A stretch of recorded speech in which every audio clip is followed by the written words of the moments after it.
সালামু আলাইকুম। ভিডিওটা মনোযোগ সহকারে শুনবেন। একদিন এক বাঘের চরম ক্ষুধা পেয়েছিল, আর বাঘ এক গরুকে তাড়া করছিল তাকে খাওয়ার জন্য। হঠাৎ করে গরু তার নিজের জীবন রক্ষার জন্য একটা পুকুরে ঝাঁপ দিল, কিন্তু সেখানে কোনো পানি ছিল না, ছিল শুধু কাদা আর কাদা।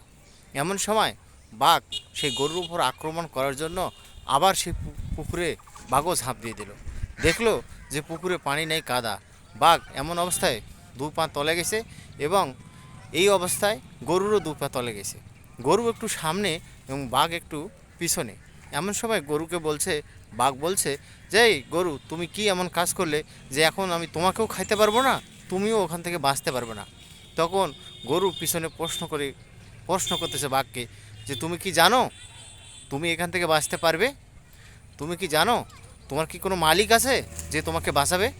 তুমি জেনে রেখো, আমার একজন মালিক আছে, তুমি দেখবে ঠিকই এক সময় আমাকে এসে এখান থেকে নিয়ে যাবে। ঠিক সন্ধ্যার পূর্ব মুহূর্তে এমন সময় বাঘ এমন সময় বাঘের সামনে গরুর মালিক চলে আসছে। গরুর মালিক আসে, গরুকে সামনে দড়ি লাগাইয়া, গলায় দুটো দড়ি লাগাইয়া তাকে উপরে টানে নিয়ে যায়, এবং দেখতে পায় যে সে গরুটাকে আক্রমণ করার জন্য অটোমেটিকলি বাঘ ওখানেই কাদাতে আসে। তখন গরুর মালিক তাকে ধরে এসে তারে পিঠের মধ্যে, মাথার মধ্যে আঘাত করে বাঘটিকে আঘাত করে মেরে ফেলে, এবং গরুটি ঠিকই চলে যায়। এবং গরুর দৃঢ় বিশ্বাস যে আমার একজন মালিক আছে, সেই আমাকে বাঁচাবে। আমিও মানুষ, আই অ্যাম অলসো ম্যান, আমাকেও একজন বাঁচাবে, আমাকে বাঁচার জন্য একজন লোক আছে। যে যত কথাই বলুক না কেন, হ্যাঁ, সব কিছুর একজন মালিক আছে ভাই। আমাদের উপরে একজন স্রষ্টা আছে, যাকে আমরা বিশ্বাস করি, যার আমরা ইবাদত করি এবং মনে প্রাণে বিশ্বাস করি, এবং যিনি বিচার দিনের মালিক, যিনি এই দিনের মালিক, যিনি রিজেক দাতা, তিনি সব কিছু আমাকে নিয়ন্ত্রণ করে।